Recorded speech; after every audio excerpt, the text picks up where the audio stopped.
What's going on to all my gamers and gamers? This your boy Kano, the brutally honest gamer, and I'm back with another video. Let's get it, let's go, let's talk about it, you heard me? So this video right now, we're gonna just talk about the success of Xbox Game Pass, you feel me? I'm not gonna lie to you, when Xbox Game Pass first came up on the scene, it was a little bit of skepticism of what it's gonna be about and what type of games was going to be on Game Pass, you feel me? And I feel like when it comes down to Game Pass today, it's actually been phenomenal to a lot of gamers like myself. As me being a owner of the Xbox Series X and S and stuff like that, and still got the Xbox One X and all that too, you feel me? The Xbox Game Pass system, like the Xbox Game Pass as a whole, actually has been phenomenal for me personally, because there were some games that came out that I was excited for, that I thought it was going to be exclusive to another platform, but it was going to be on Game Pass itself, and it was dope. I've been playing like the games like the Yakuza games, the Yakuza series, some games from Bethesda, even Outriders that just came out. Outriders, I became a huge fan of Outriders after playing it day one. I love the game. To me, it reminds me of Gears of War mixed with The Division. It's a phenomenal game, and I'm loving it, every bit of it. If you haven't seen that review, check it out in the Gamer Section channel. Link will be in the description below for that channel.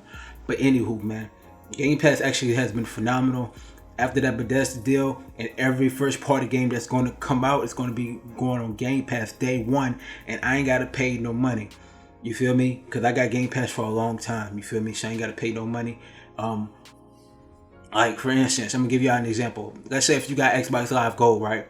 Now if you get Game Pass Ultimate, you pay that $1, it's going to incorporate into the whole Xbox Live Gold that you have for that year. You have Xbox Game Pass Ultimate for a whole year. You can't miss that. You can't beat that. That's actually phenomenal of how Microsoft actually operates when they put that together. That was actually dope. So I got to give credit where credit is due to Microsoft, man. They did a good job. Not only that, they have partnerships with Sega. We got, like I said, got the Yakuza games and some other Sega games actually in Game Pass as we speak right now. And then you never know what the future might hold for Game Pass, because right now Game Pass is on the consoles, it's on the PC, it's on the phone devices as we speak. You feel me? So you never know where else it might go. And then not only that, we getting a lot more third-party type of like AAA games going to Game Pass, and that is actually a great look. You feel me? And they actually have some indie games that is anticipated, but one of them I don't really particularly care for is the Gunk. I don't really care for the Gunk. You know what I'm saying? So I'm definitely excited about what the future holds for Game Pass, man. You know, it got about over 18, probably 19 million subscribers, and they making their money back. So there's going to be a lot more deals in place for whether games will be going on Game Pass. You feel me? Hopefully, Resident Evil 8 might go on Game Pass. The return of Devil May Cry 5 on the Series X and S versions. You feel me? You never know. But you know, this is not going to be a long video, but I definitely am sold on Game Pass at this point. In the beginning, I wasn't really sold on it because I didn't see what type of games that they bring to the table, but after the deals that they put in place, the type of games that they brought to Game Pass, it makes me look at Game Pass a lot differently. I'm definitely excited. Like I said, MLB The Show, I'm not really a fan of. I might try it, but I'm not going to play it full indulge into that game like that. But I just can't wait to see what else Game Pass actually has in store. Now, let's move on. Now, from what Jeff Keighley said, we're going to get on the topic of Jeff Keighley. You remember when Jeff Keighley talked about, I think it was last year when he had that Summer Games Fest or whatever it was called, and he was basically talking about basically this, and I quote, the Xbox Game Pass is like a cable box, like basic cable box, and what PlayStation 5 is. Well, you already seen what Jeff Keighley had showed favoritism too, right? And it ended up backfiring in his face because there was a lot of things that went wrong with PlayStation at this point, and PlayStation is backfiring in many ways with the PlayStation 5 with shortages. I still wasn't able to get the console yet. I'm still trying to get the PS5, and that is not easy to get. It's harder to get a PS5 than it is to get an Xbox, to be honest with you. But I digress. But when you look at what Jeff Keighley said, it backfired on him now because a lot of games, a lot of developers are gravitating more towards the Xbox right now than PlayStation at this point.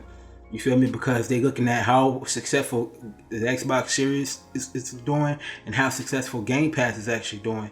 Game Pass is the new wave, and you're going to see more competitors with like Amazon and Google Stadia. That's dead in the water, and they ain't going nowhere. But mainly Amazon going to probably Facebook gaming, and most likely if Nintendo play their cards right, bring back a virtual console and do the right thing, they can actually start being in a competitive nature as Game Pass. But right now, Game Pass is taking over everything. They're shutting the whole formality down. You feel me? When it comes to all these games, they got hundreds of games right now. And me personally, I prefer to play on Xbox Game Pass on the actual console, on Xbox Series X. I don't want to play it on the phone and nothing like that. I preferably want to play it, or rather play it on the console. You know what I'm saying? And I definitely am excited to see what else they're gonna bring in stores.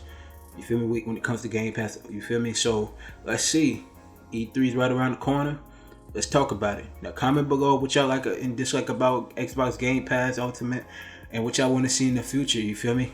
The comments is very much appreciated. You dig? So I'm off this video. This is a short video. Make sure you like, share, comment, subscribe, hit that notification bell for when I drop these videos. You dig? I'm out. Oh yeah, one more thing we'll talk about before I go. There is also rumored that Battlefield 6 is actually going to be on Xbox Game Pass day one. Now, if this rumor is actually true and there's been more talks about it, and EA has not debunked it, it's kind of confirming it, that's going to be a even greater look from Microsoft, to the point where people are going to even gravitate more towards the Xbox ecosystem even more than PlayStation right now. And PlayStation has been messing up this generation from the start. They need to fire Jim Ryan. That's all I gotta say. So I'm out. Peace.